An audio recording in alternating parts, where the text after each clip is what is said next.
అందరికీ నమస్కారం. Welcome back to my channel. మనం ఎంతో భక్తితో జరుపుకునే శివరాత్రి అంటే కేవలం ఉపవాసం, జాగారం మాత్రమేనా? కాదు. అంతకు మించిన మహోన్నతమైన శివ మహత్యం. ఈరోజు హాలాహల భక్షణ కథను విన్నవారికి మరణం రాదు. ఈ కథను నమ్మిన వారికి పాముల వలన మరణం ఉండదు. ఎంతటి కష్టం వచ్చినా కూడా చల్లగా చూస్తాడు. మహాశివరాత్రి పండుగ వెనుక ఉన్న అసలు కథ మీకు తెలుసా? ఒక భోళా శంకరుడు శ్మశానంలో బూడిద పూసుకుని తిరిగే ఒక భైరాగి అందాల రాశి అయిన జగన్మాత పార్వతీదేవిని ఎలా పెళ్ళాడాడు? ఆయనకి నిజంగా మూడో కన్ను ఉందా? మహాశివరాత్రి రోజున మనం ఉపవాసం ఎందుకుంటాం? అసలు శివుడికి తల్లిదండ్రులు ఉన్నారా? ఆయన ఎందుకు కైలాసాన్ని వదిలి శవాలు కాలే శ్మశానంలో జీవిస్తున్నాడు? ఈ ప్రశ్నలన్నిటికీ సమాధానం ఒక అద్భుతమైన ప్రయాణం. శూన్యం నుండి సృష్టి ఎలా మొదలైందో ఆ సృష్టికి మూల కారణమైన ఈ పరమశివుని తత్వం ఏంటో తెలుసుకునే ప్రయత్నం చేద్దాం. ఇది కేవలం ప్రేమ కాదు, శివపార్వతుల ప్రేమ కావ్యం, విశ్వరహస్యాల సమాహారం మహాశివరాత్రి. ఈ పదం వినగానే మనకు గుర్తొచ్చేది ఉపవాసాలు, రాత్రంతా మేలుకుని చేసే భజనలు, అభిషేకాలు. ప్రతి నెల మాస శివరాత్రి వస్తుంది, కానీ సంవత్సరానికి ఒక్కసారి వచ్చే మాఘ బహుళ చతుర్దశిని మాత్రమే మనం మహాశివరాత్రి అని ఎందుకంటాం? చాలా మందికి తెలియని విషయం ఏంటంటే ఈ రోజే శివపార్వతుల కళ్యాణం జరిగిందని. మరికొందరైతే క్షీరసాగర మథనములో పుట్టిన హాలాహలం మింగి లోకాలను రక్షించిన రోజు అని.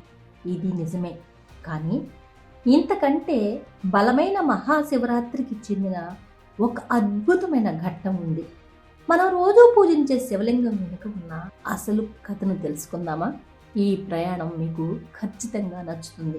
ఎందుకంటే మనకు తెలుసు, శివుడు వేరు, మనం వేరు. మనం తెలుసుకోవాల్సిన శివతత్వం వేరు. ఇక ఆ ఆదియోగి కథలోనికి వెళ్దాం పదండి. ఈ వీడియోని స్టార్ట్ చేయబోయే ముందు మీరు ఒకసారి చూసుకోండి, సబ్స్క్రైబ్ చేసుకున్నారా లేదా అనేది. ఎందుకంటే ఇలాంటి వీడియోస్ మీ దాకా రావాలంటే మీరు సబ్స్క్రైబ్ చేసుకుని ఆల్ నోటిఫికేషన్స్ను ఎనేబుల్ చేసుకోవాలి. ఆల్రెడీ సబ్స్క్రైబ్ చేసుకున్న వారైతే లైక్ చేసి కమెంట్ చేయండి. అలాగే కొత్తగా చూస్తున్న వారైతే సబ్స్క్రైబ్ చేసుకుని లైక్ చేయండి. ఇక లేట్ చేయకుండా స్టార్ట్ చేద్దామా? పురాణాల ప్రకారం ఒకసారి బ్రహ్మదేవునికి, విష్ణుమూర్తికి ఒక గొప్ప వాదం జరిగింది. నేను సృష్టికర్తను కనుక నేనే గొప్ప అని బ్రహ్మదేవుడు, నేను స్థితికారకుణ్ణి, లోకాలన్నీ నేను లేకపోతే ముందుకు సాగవు కనుక నేనే గొప్ప అని విష్ణువు ఒకరినొకరు వాదించుకున్నారు. వారి అహంకారం తారాస్థాయికి చేరినప్పుడు వారి మధ్యన ఒక మహా అద్భుతం జరిగింది. అకస్మాత్తుగా వారి ఇద్దరి మధ్యన ఒక అగ్ని స్తంభం ఉద్భవించి, అది ఎంత పెద్దదంటే దాని ఆది అంతం ఎవ్వరికీ కనిపించలేదు. ఆ జ్యోతి కాంతి నుండి ఒక నిలువెత్తు స్తంభం వచ్చింది. మీ ఇద్దరిలో ఎవరైతే నా మొదలు చివర కనుగొంటారో వారే గొప్ప. బ్రహ్మ హంస ఎక్కి పైకి, విష్ణువు వరాహ రూపంలో కిందకి వెళ్ళారు. యుగాలు గడిచిన వారు అగ్నిస్తంభం యొక్క ఆది అంతం వారికి దొరకలేదు. అలసిపోయి తమ ఓటమిని అంగీకరించి వెనక్కి వచ్చారు. అప్పుడు వారికి అర్థమైంది, తమ కంటే ఒక గొప్ప శక్తి ఉందని. ఆ అనంతమైన అగ్నిస్తంభమే శివలింగం. నిరాకారుడై అంటే రూపము లేని పరమేశ్వరుడు మొదటిసారి ఒక ఆకారాన్ని అంటే లింగాకారాన్ని దాల్చిన ఆ పవిత్రమైన సమయాన్ని మనం మహాశివరాత్రిగా జరుపుకుంటాం. శివరాత్రి అనేది శివుడి పుట్టినరోజు కాదు, ఆయన మొదటిసారి లింగాకారంలో దర్శనమిచ్చిన రోజు. ఆ అగ్నితత్వాన్ని చల్లబరచడానికి మనం శివరాత్రి రోజున లింగానికి నిరంతరం అభిషేకం చేస్తాం. పరమేశ్వరుడు నిరాకారుడు, నిర్గుణుడు, ఆయన కేవలం పురుషుడు. అయితే సృష్టి జరగాలంటే కేవలం పురుషుడు మాత్రమే సరిపోడు కదా, ప్రకృతి కావాలి. శివుడు శవంతో సమానం. ఆయనకు శక్తి తోడైతేనే చైతన్యం వస్తుంది. ఆ శక్తి స్వరూపిణియే ఆది పరాశక్తి. లోక కళ్యాణం కోసం ఆ అమ్మవారు దక్ష ప్రజాపతి కుమార్తెగా సతీదేవిగా జన్మించింది. చిన్నప్పటి నుంచి శివుడంటే అమితమైన ప్రేమ పెంచుకుంది. ఎన్నో కష్ట నష్టాలు కూర్చి ఆ వైరాగి అయిన శివుడిని వివాహం చేసుకుంది. కైలాసంలో వారి దాంపత్యం అన్యోన్యంగా సాగుతూ ఉంది. ఆ సమయంలోనే సతీదేవి తండ్రి దక్షుడు ఒక మహాయజ్ఞాన్ని తలపెట్టాడు. శివునిపై ఉన్న ద్వేషంతో కూతురిని అల్లుణ్ణి పిలవలేదు. కానీ సతీదేవి పిలవకపోయినా పుట్టింటికి వెళ్ళింది. అక్కడ దక్షుడు పరమశివుణ్ణి అందరి ముందు ఘోరంగా అవమానించాడు. తన భర్తకు జరిగిన అవమానాన్ని తట్టుకోలేక సతీదేవి యజ్ఞగుండంలో యోగాగ్నిని సృష్టించుకుని తన శరీరాన్ని ఆ యజ్ఞానికి బలిచేసింది. ఈ విషయం తెలిసిన శివుడు రుద్రుడయ్యాడు. ప్రళయ తాండవం చేశాడు. వీరభద్రుణ్ణి సృష్టించి దక్ష యజ్ఞాన్ని సర్వనాశనం చేయమన్నాడు. సతీదేవి మరణంతో శివుడు తీవ్రమైన వైరాగ్యంలోనికి వెళ్ళిపోయాడు. కైలాసం వదిలి ఘోర తపస్సులో మునిగిపోయాడు. లోకం మళ్ళీ శక్తి లేనిదైంది. సతీ వియోగంతో శివుడు కొన్ని వేల సంవత్సరాలు తపస్సు చేస్తూనే ఉన్నాడు. ఇక్కడ లోకంలో తారకాసురుడు ఆగడాలు ఎక్కువయ్యాయి. శివుడికి పుట్టిన సంతానం చేతిలోనే తన మరణం జరగాలని వరం పొందాడు తారకాసురుడు. కానీ శివుడేమో వైరాగిలా తపస్సు చేస్తున్నాడు. దేవతలందరూ ఆదిపరాశక్తిని ప్రార్థించారు. అప్పుడు ఆ తల్లి హిమవంతుడు మరియు మేనకా దంపతులకు పార్వతిగా జన్మించింది. పర్వతరాజు కుమార్తె కాబట్టి ఆమెను పార్వతి అని చిన్నప్పటి నుంచి పిలుస్తారు. శివుడంటే ఆమెకు అమితమైన ఇష్టం. నారద మహర్షి ఉపదేశంతో శివుణ్ణి భర్తగా చేసుకోవడానికి ఆమె అతి కఠినమైన తపస్సును మొదలుపెట్టింది. అది సామాన్యమైన తపస్సు కాదు.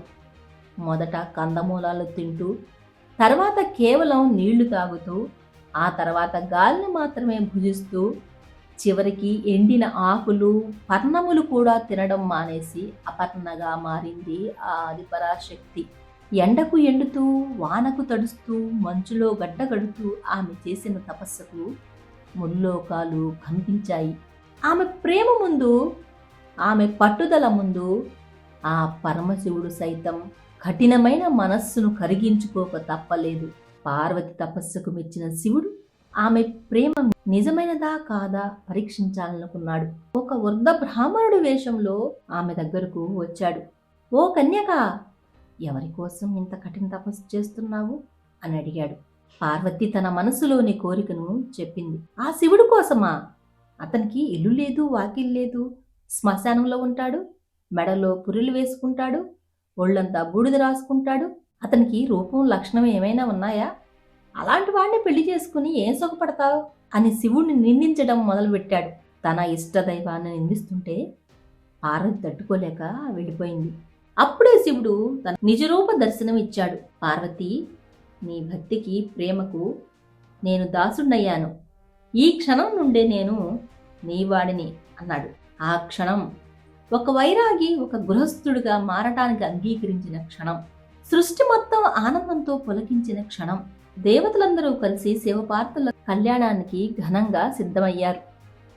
కానీ శ్మశానంలో ఉండే శివుడు పెళ్లి కొడుకుగా ఎలా ముస్తాబయ్యాడు? అసలు ఆయన శ్మశానంలోనే ఎందుకుంటాడు? వారి పెళ్లిలో జరిగిన వింతలేంటి? కైలాసంలో పండుగ వాతావరణం నెలకొని ఉంది. ఆ పరమశివుడు ఎట్టకేళ్లకు గృహస్థుడయ్యేందుకు అంగీకరించాడు. దేవతలందరూ సంబరపడుతున్నారు. హిమవంతుడి రాజ్యంలో పెళ్లి ఏర్పాట్లు ఘనంగా జరుగుతున్నాయి. వరుడు ఎలా వస్తాడా పార్వతీదేవి బంధువులు ఆసక్తిగా ఎదురు చూస్తూ ఉన్నారు. సాధారణంగా పెళ్లి కొడుకు ఎలా వస్తాడు? గుర్రం మీద, ఏనుగుల మీదనో, పట్టు వస్త్రాలు, ఆభరణాలు, పల్లకీ మీదనో ఎక్కి ధరించి మంగళ వాయిద్యాలతో వస్తాడు. కానీ వస్తున్నది ఎవరు? సాక్షాత్తు ఆ భోళా శంకరుడే. శివుడి పెళ్లి ఊరేగింపు బయలుదేరింది. అది చూసి ప్రజలు భయంతో పరుగులు తీశారు. ఎందుకంటారా? ముందు వరుసలో వికృతమైన భూత ప్రేతాలు డప్పులు కొడుతూ చిందులు వేస్తున్నారు. వాటి వెనుక నంది మీద శివుడు వస్తున్నాడు. కానీ ఎలా? పట్టు వస్త్రాలకు బదులుగా పులి చర్మాన్ని కట్టుకున్నాడు. నగలకు బదులుగా పాములను మెడలో వేసుకున్నాడు. సుగంధ పరిమళాలకు బదులుగా ఒళ్లంతా శ్మశానంలోనే బూడిదను పూసుకున్నాడు. జడలు కట్టిన జుట్టు, చేతిలో పుర్రె, మరో చేతిలో త్రిశూలం. ఇలాంటి పెళ్లి కొడుకును చూసి పార్వతి తల్లి మేనకాదేవి స్పృహ తప్పి పడిపోయింది. నా బంగారు కొండైన కూతుర్ని ఈ బిచ్చగాడికిచ్చి పెండ్లి చేయాలా అని ఏడ్చింది. పెండ్లి ఆగిపోయే పరిస్థితి వచ్చింది. అప్పుడు విష్ణుమూర్తి కల్పించుకుని, మీరు చూస్తున్నది ఆయన పైకి కనిపించే రూపం మాత్రమే, ఆయన అంతరంగాన్ని చూడండి అని నచ్చజెప్పాడు. శివుడు కూడా నవ్వుకుని తన మాయతో ఒక్కసారిగా సుందరేశ్వరుడిగా, అంటే అత్యంత అందమైన రూపంగా మారిపోయాడు. ఆ రూపాన్ని చూసి సృష్టి అంతా మైమర్చిపోయింది. అలా ఒకే సమయంలో భయాన్ని, భక్తుని ప్రేమలను కలిగించగలిగేవాడు ఆ శివుడు మాత్రమే. అది కేవలం శివపార్వతుల పెళ్లి మాత్రమే కాదు, ప్రకృతి మరియు పురుషుడు కలయిక. శివుడంటే చైతన్యం, పార్వతి అంటే శక్తి. శక్తి లేనిదే శివుడు శవం, శివుడు లేనిదే శక్తికి ఆధారం లేదు. వీళ్ళిద్దరూ కలిసిన ఆ శుభముహూర్తమే ఆ జగత్ కళ్యాణం. ఈ పెళ్లిలో ఒక అద్భుతమైన విషయం కదిలించింది. పెళ్లికి వచ్చిన వారందరూ హిమాలయ దిక్కు, అంటే ఉత్తర దిక్కును వచ్చారు. దీంతో భూమి భారమంతా ఒకవైపుకు ఒరిగిపోయింది. భూమి తలకిందులయ్యే ప్రమాదం వచ్చింది. అప్పుడు శివుడు అగస్త్య మహాముని పిలిచి, నీవు దక్షిణ దిక్కుకు వెళ్ళు, నీ తపోశక్తితో భూమిని సమతుల్యం చెయ్యి అని పంపించాడు. అంటే శివుడు పెళ్లిని చూడలేకపోయాని అగస్త్యుడికి లోకక్షేమం కోసం శివుడు అక్కడి నుంచే తన దివ్య దృష్టిని ప్రసాదించాడు. పెళ్లి తర్వాత కైలాసంలో ఒక అందమైన సంసారం మొదలైంది. అయితే వారి దాంపత్యం అలాంటిది కాదు, లోకరక్షణే వారి కుటుంబ బాధ్యత. ఈ లోకంలో మనం చెప్పుకున్నాం, తారకాసురుడిని శివుడు కుమారుడు మాత్రమే చంపగలడని ఆ సమయం రానే వచ్చింది. ఈ కథలో మనం చెప్పుకున్నాం, శివపార్వతుల తేజస్సుతో అగ్నిదేవుని ద్వారా శరవణ భవ అనే రెల్లు పదల్లో 6 ముఖాలతో ఒక బాలుడు ఉద్భవించాడు. ఆయనే కార్తికేయుడు, షణ్ముఖుడు, మన సుబ్రహ్మణ్య స్వామి. ఆయన దేవతలకు సేనాధిపతిగా మారి తారకాసురుని సంహరించాడు. ఆ తర్వాత పార్వతీదేవి నలుగుబిడ్డతో చేసిన బొమ్మకు ప్రాణం పోస్తే పుట్టినవాడే వినాయకుడు. తండ్రి అయిన శివుణ్ణే ఎదిరించి తల నరికించుకుని మళ్ళీ ఏనుగు తలతో గజానుడిగా మారిన ఆ కథ మనందరికీ తెలుసు. కానీ ఇక్కడ గమనించాల్సింది ఒకటి ఉంది. శివుడి కుటుంబం ఒక వైవిధ్యానికి ప్రతీక.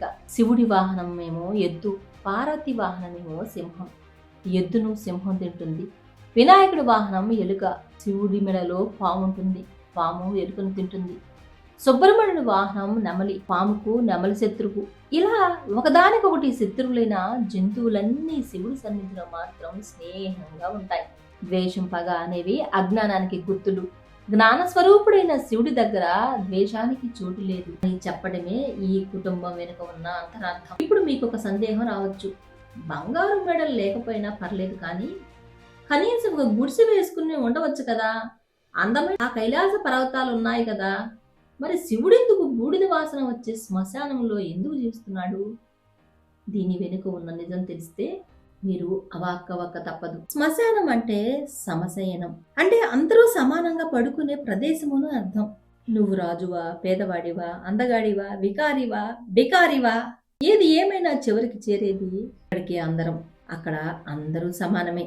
శివుడు లైకారుడు, అంటే ముగింపిచ్చేవాడు. మనిషి బతుకున్నంత కాలం నేను నాదనే అహంకారంతోనే ఉంటాడు. కానీ మరణం తర్వాత ఆ శరీరం కాలి బూడిదవ్వాల్సిందే కదా. ఆ బూడిదలో ఏ స్వార్థమూ ఉండదు, ఏ అహంకారమూ ఉండదు, ఏ వాసన ఉండదు. అది అత్యంత పవిత్రమైంది. అందుకే శివుడు బూడిదను ఒంటికి పూసుకుంటాడు. ఓ మనిషి, నీది అని అనుకుంటున్న ఈ శరీరం, అందం, ఆస్తి శాశ్వతం కాదు, చివరకు మిగిలేది బూడిదే. ఈ సత్యాన్ని తెలుసుకో అని చెప్పడానికి ఆయన శ్మశానంలో ఉంటాడు. అంతేకాక శ్మశానంలో ఆత్మ ఒంటరిగా తిరుగుతూ భయపడుతూ ఉంటే, భయపడకు, నేనున్నాను, నేను మృత్యువు కూడా అధిపతిని, మృత్యుంజయుడిని అని ధైర్యం చెప్పడానికి ఆయన అక్కడ కాపలా ఉంటాడు. ఆయన శ్మశానంలో ఉన్నాడు కాబట్టే అది శివాలయమైంది, లేకపోతే ఒక భయంకరమైన ప్రదేశంగా మిగిలిపోయేది. శివుడు శ్మశానంలో ఉంటాడు సరే, మరి ఆయనకు నీలకంఠుడు అనే పేరెందుకు వచ్చింది? మనం మహాశివరాత్రి రోజున రాత్రంతా ఎందుకు జాగారం చేస్తూ మెలకుగా ఉంటాం? దీనికి ఒక కారణం, క్షీరసాగర మథనం. దేవతలు, రాక్షసులు అమృతం కోసం సముద్రాన్ని చిలికినప్పుడు మొదట వచ్చింది అమృతం కాదు, హాలాహలం, అంటే భయంకరమైన విషం. ఆ విషం నుండి వచ్చే మంటలకు లోకాలన్నీ మాడిపోతున్నాయి. విష్ణువు, బ్రహ్మ కూడా వెనకడిగేశారు. అందరూ పరిగెత్తుకుంటూ కైలాసానికి వెళ్ళారు. ఓ మహాదేవా, మమ్మల్ని కాపాడు అని వేడుకున్నారు. అప్పుడు శివుడు ప్రపంచాన్ని రక్షించడం కోసం ఆ భయంకర విషాన్ని మంచినీళ్ళలాగా అరచేతిలోకి తీసుకుని మింగేశాడు. కానీ ఆ విషం పట్టలోనికి వెళితే లోకంలో ఉన్న జీవులన్నీ, అంటే శివుడి పట్టలో ఈ లోకాలున్నాయి కాబట్టి చనిపోతాయి. బయటికి వదిలితే బయట ఉన్నవారు చనిపోతారు. అందుకే పార్వతీదేవి భయంతో శివుడి గొంతును గట్టిగా పట్టుకుంది. ఈ విషం కంఠంలోనే ఆగిపోయింది.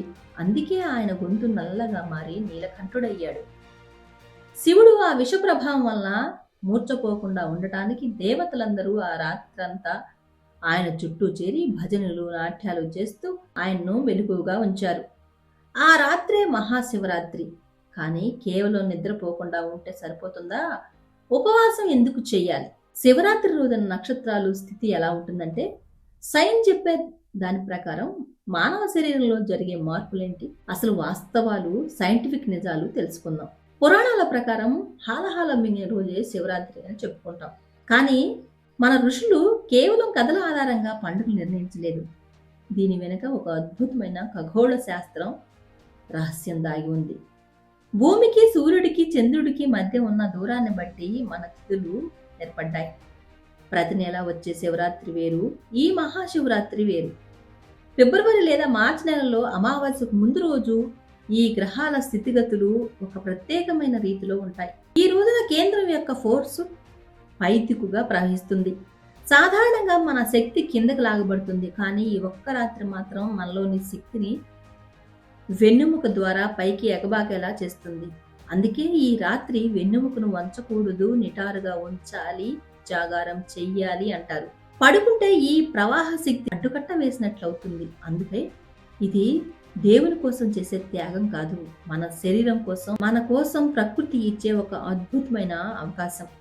శివరాత్రి అనగానే గుర్తొచ్చేది ఉపవాసం. చాలా మందికి ఇది దేవుడి కోసం కాకుండా మనం చేసే పనిలా భావిస్తారు.